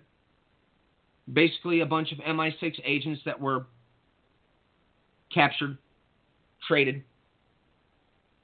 A bunch of Russian operatives, vice versa, back and forth. This happens all the time in the spy circles. Captures will get traded. Immunity will be given, etc. That's what was going on with this guy. But there's more ties. There's business ties. There's all kinds of stuff that's going on here. Something fishy is happening in Britain, but this is not the first time in history this has happened. This has happened so many times in the past, and it should be setting off major alarms for everybody. Because we've seen this even in the pretext for invading Iraq. Folks, does not everybody remember what they pulled then? Now, and I'm very thankful because I wasn't able to read this on my phone because of some strange blocking settings that happened with Twitter, but I knew that this guy was going to have a gold mine. And this is basically what I had pretty much, to an extent, already had, to a degree, knew and suspected. Guy posted this on Twitter in reply to one of the tweets sent out this week, was reposted. He made the reply basically pointing out the fact that, folks, those chemical weapons, it was an agreement ages ago, they were taken out. They were removed. And here's Britain pointing the finger. Folks, this is the same pattern all over again. If you don't understand what I'm saying, look into Operation Gladios. You can even find an old documentary from BBC just to get you up to speed on what that is. This is their atypical pattern, okay? What is Gladios? Well, it's an extension of the intelligence agencies. Literally, the CIA, yes, had a big part of a role concerning this. With this event happening or not happening, we don't know what's going on. Doesn't that sound familiar lately? This is all part of the massive pretext that is being used by NATO again. The whole entire European Union has condemned Russia. They keep saying there's going to be retaliation. There's going to be retaliation. You continually keep hearing this. In the United States this week, this circumstance of what happened with these new sanctions, with these new accusations, folks, this is huge. Why? Okay, we're not going to talk about election meddling because a story was released in the last couple of days that completely has erased that and made that all disappear. I'm fed up with hearing about them meddling in the election. It's a joke. They made the accusation now that they've been attempting to shut down the grid, the power grid, and completely mess with all the basic things that hold nations together. It was only a matter of time before they started blaming them for doing something like this. You know, if somebody were to inadvertently hack into the grid and flip the switches on these different places, it would be catastrophic. There's no denying this. Okay, but the problem is with the stories that were released, if you paid attention to them, for instance, the Reuters article, you'll have this wall of text, and then one little tiny sentence in there states that the people that work at those plants say this never happened. Okay. I don't know. Who am I more inclined to believe? The people that own the plants and work there saying it never happened, or the reports that come out? Oh my gosh, folks, you realize where this is leading. I have been warning for how long that the United States is getting ready to move on the entire Central Asian continent, which is what? Anything beyond the Euphrates. We have NATO is getting geared up as we speak with this thing that happened with the spy being attacked. Nobody knows if he's even passed away or if he's alive or anything right now. That's how much the story is completely in shadows and in darkness. We don't know what's happening with any of it. But what we do know is that we have seen an onslaught of forces being mobilized along the Russian border. We have seen NATO building up. We have seen Trump, since he got in, going over to these nations, continually screaming at them, if we're going to be part of this NATO coalition, then you guys have to pull your own weight. So what have they all been doing? They've been throwing tons of money into all their weaponry. Everybody getting up to speed to be on the same page. Oh my gosh, that should have set alarms off then. Even as, like we've pointed out in times past, when Trump went over and with the Gulf League, all the Arab nations, when he got together in the Middle East and he gave them all billions upon billions upon billions of dollars in weapon deals, just like they've now done with the Ukraine. We keep going back and forth in this same circle. And now things are at the melting point. Because what has happened here since last week when this first assassination attempt took place inside of Britain. Oh my gosh, folks, if you can't see the writing on the wall, I cannot help you. This is a major development if you recognize the pattern of how this has worked before. What bothers me the most is recognizing the factor of what started World War I. Okay, at that point in history, it was the assassination of Archduke, Crown Prince, whatever name we want to give him, Ferdinand. You look into the history, you find out nobody even cared about the guy. They thought he was nuts. Unfortunately, it's ridiculous, but that's a long, drawn-out history. But it wasn't even the real reality of why World War I started. What Britain was doing in the midst of it to get things rolling in motion, what the other Western nations were doing to get things rolling in motion. The more you look at the history and you look at the steps that pushed everything for World War I to explode, you can't believe what you're looking at. Because all the generals were basically collaborating behind the scenes in each one of these nations, making sure we went to the wars, while the actual monarchies, the leaders, had no idea what was really happening. And that's the truth, folks. Is this what we have happening now? Oh, I would wager to say it is. Because what other patterns do we have happening as well? Well, folks, look, there's been multiple articles released this week concerning nationalism, concerning the different things that are continuing to happen in Eastern Europe. Well, it's went like a flood. All of Eastern Europe at this point has been consumed with nationalism, even going over up into Poland. But is it continuing to? Oh, no. Western Europe's done it as well. It's exploding with nationalism. And now they're all on the same page in a pretext getting ready to leap on Russia. This thing is about to explode. We've watched these boiling points before, but never has it gotten to this. What else has happened as far as the covert overt? Well, everybody, did you see once again the shakeups in the American administration? Major shakeups, and I don't know how long I've basically stated this time and time again. Okay, we have no more diplomatic channels, folks. Rex Tillerson was the head. They fired him this week. Who did they replace him with? A Koch brother, bought and paid for, head of the CIA, Mike Pompeo. If you don't know who the Koch brothers are, I would highly recommend you get up to speed on it now, because once again, this is a mega piece into understanding what's happening in this nation, not to even mention the rest of the world as we speak. They are one of the main power players behind the scenes. And this goes back to what I brought up as well, concerning that little thing that came out that really makes all of a sudden Russian election meddling into a joke. I believe it's Cambridge Analytica. I can't remember the name off the top of my head. I could pull the article up, but we don't have time. It's just released yesterday that they had broken into, basically, through an app, they were stealing private information from Facebook. They used that as a marketing ploy to push right-wing politics onto advertisements in Facebook. And who was behind it? The Mercer family. Well, they were the second equation. Big backers of Steve Bannon. Major factor behind this administration getting elected.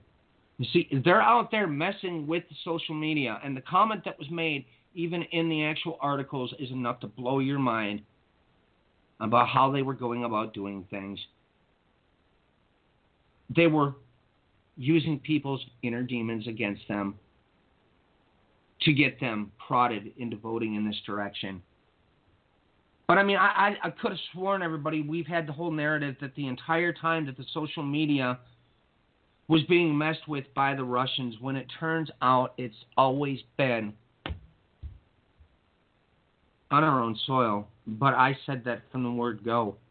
I told you, everybody, to get your eyes off of these dumb scandals with the administration because they're using that as a distraction. But the distraction has led to even more of those sanctions. But the real major developments are what has happened here with this ex-Russian spy and this assassination attempt.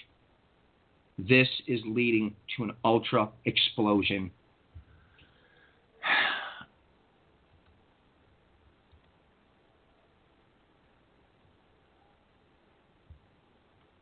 And folks, and I mean, that's just it.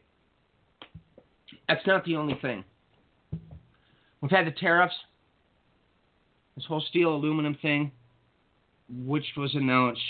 Everybody, folks, do you remember I said to watch March 2nd?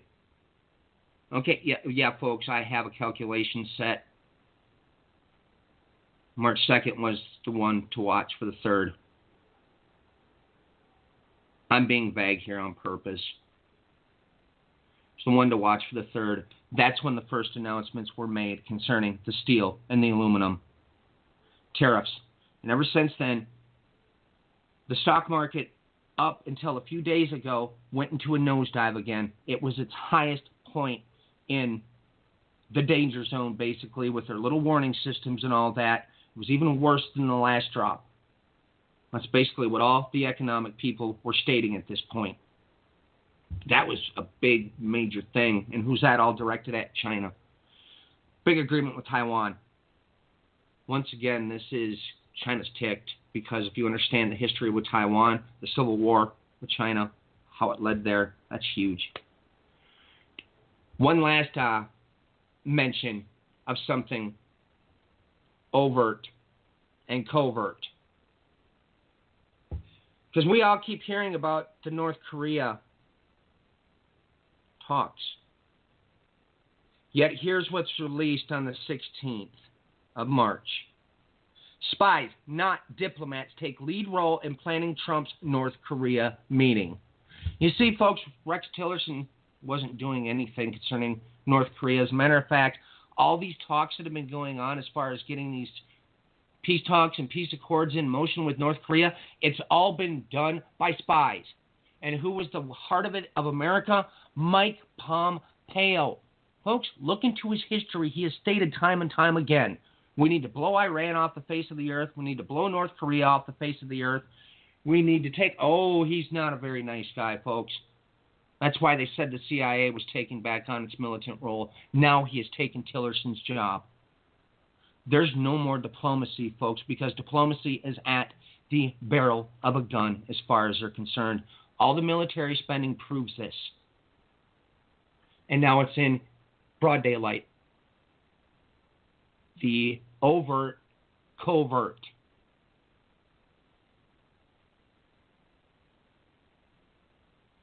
That's it for me, folks. Handing it back over. Well, Brian, the complications of the day. You know, ladies and gentlemen, we're in a quagmire that we're not even in control of, at least not by vote.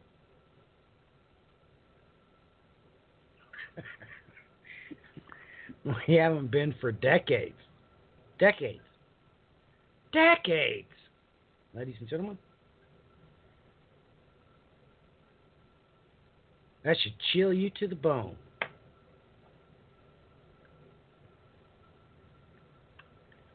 We've got so many problems on so many fronts. It is impossible to address in one breath, if you understand my meaning. Clinton, what is your thoughts on what Brian and I had to talk about?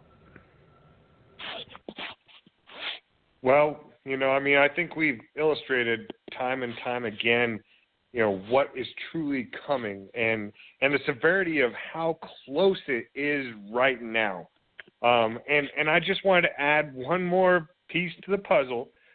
It was just really interesting that this last week, Israel's parliament actually endorsed a bill that is going to basically make Israel a Jewish state.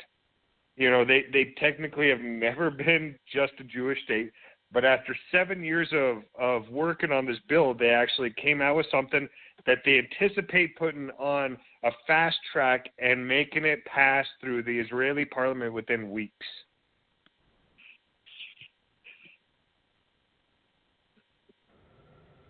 Yeah, I know that's in the background.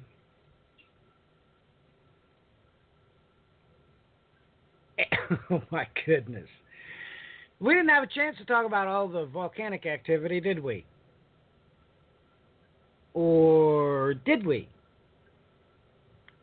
Boy, we certainly talked about a whole lot of economic and military activity, which could certainly be prophetically referenced as volcanic activity. But, ladies and gentlemen, it's funny that this week I had a conversation with John Sartwell. We were describing the things that was going on in America, and it went several places. We talked about what Clinton referenced earlier, that the rich continues to take from everybody else. So before, the rich had 9 out of every $10. Well, now they're up to like $9.90. But I find it strange that I give intricate details to John Kelly Sartwell. And this very week, we had a pedestrian bridge collapse due to incompetence.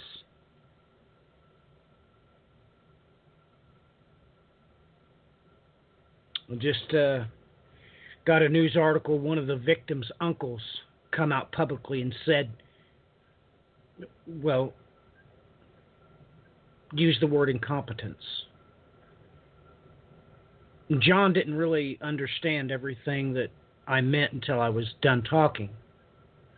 I explained to him in detail that we're in serious trouble. Well, ladies and gentlemen, the steel and aluminum tariffs has major ramifications because most of you have never worked in a factory, have you? I have. And I've worked in a very special factory that had its own foundry.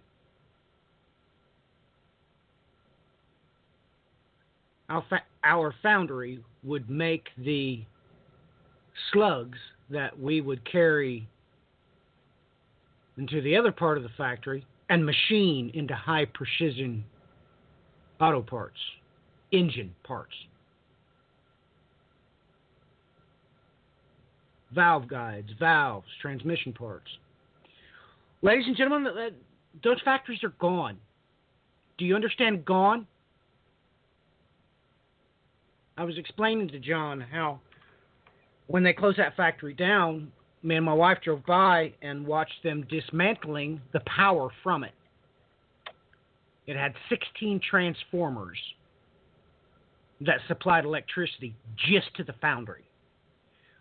Ladies and gentlemen, let me tell you the ramifications of these tariffs on our steel and aluminum. We can't even make transformers anymore. Ladies and gentlemen, those factories are gone. Did you know that? They're gone. Now look, you need to understand that that factory would consume more electricity than most cities in the United States. All those transformers were pulled. All of the high tension wires were pulled that went to the factory, which was in the middle of a major city. Actually, the largest city in the United States, not on a major waterway. But anyway, that's beside the point. You need to know and understand this. You don't have the power grid to remake that factory that I worked in and was a setup man in on high precision centerless grinders.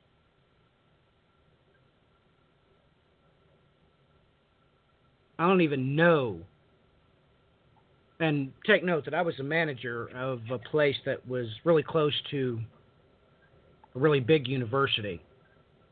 And I can tell you that none of those college students that I met would have the wherewithal to know how to set up and operate a centerless grinder or a CNC machining center. Completely incompetent. Completely. They're just, well, the World Health Organization just recently declared there is a gaming addiction disease. That's how bad it is. The 18 to 34-year-olds are just worthless.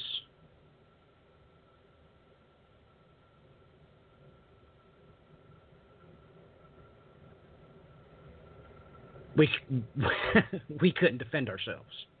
But anyway, you need to understand that we don't have the manpower or the competence to not only build the factory, we don't have the power grid in place anymore to route the power required for said factory. And we're running into that, well, I mean, we go to build a brand new bridge and the people are completely incompetent. They don't know how to do it. So we've got serious problems on our hands, ladies and gentlemen. I mean serious problems.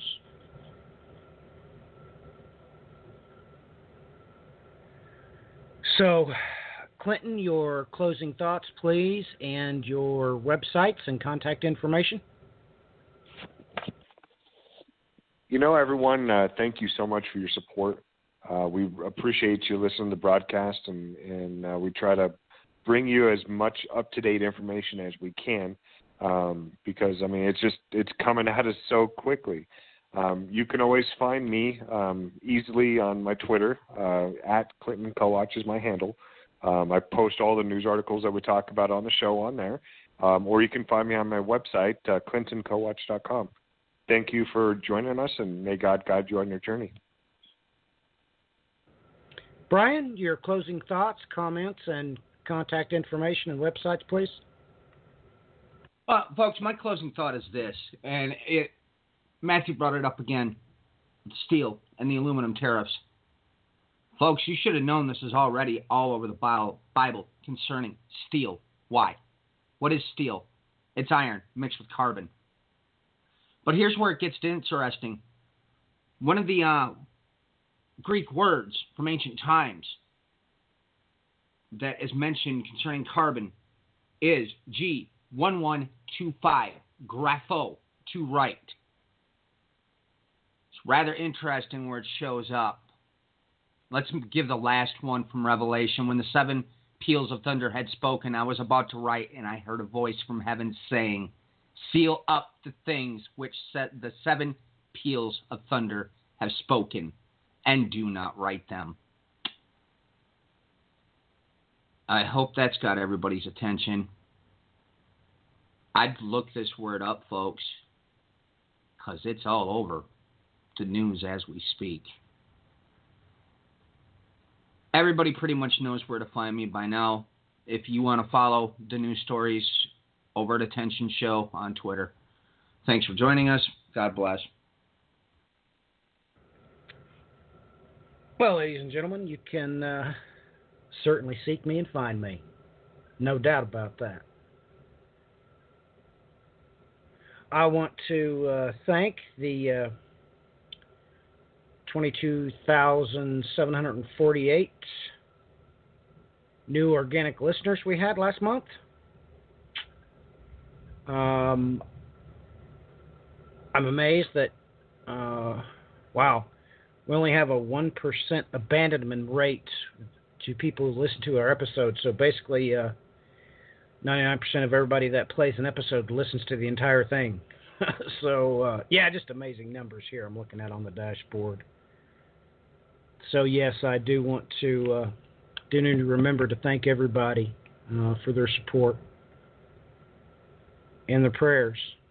All of us certainly need it. All three of us are certainly desperate for it. We do this exclusively because we love you. I just got 3 messages this week asking me why, pushing me to monetize this show. Don't do it. They, of course, think I'm crazy. They're like, with that many listeners every week, I mean, just your new listeners are more than most broadcast entire listenership for the whole month. That's what we do on one episode. So I am thankful for that. And, you know, I'm not going to monetize this show.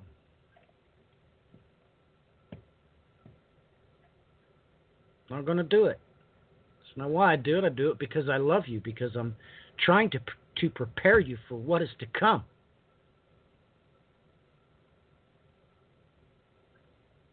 The Holy Spirit's made it crystal clear to me. I don't know, maybe because I knew he was faithful when he said it, that the Spirit would come and reveal to me what was to come. Maybe it's just because I was just a kid and I just naturally just believed it. I don't know.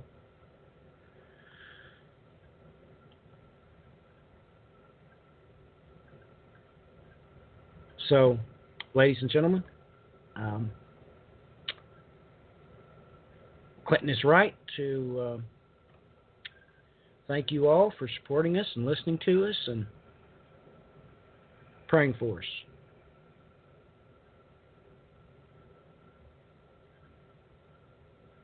Get ready, because what you've been taught is not what the Bible says is coming.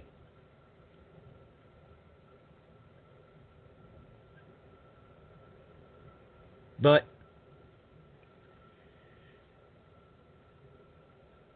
he's going to accomplish everything he said he was going to do. The only thing the Bible is just him being courteous enough to you to let you know beforehand what he's going to do. That's all it is.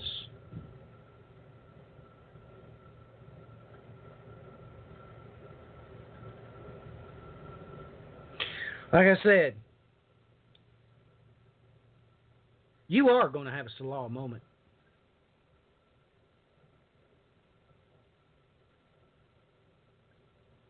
Even the 10 kings know that. And they're earnestly waiting for it. Why aren't you? Now, that's a good question.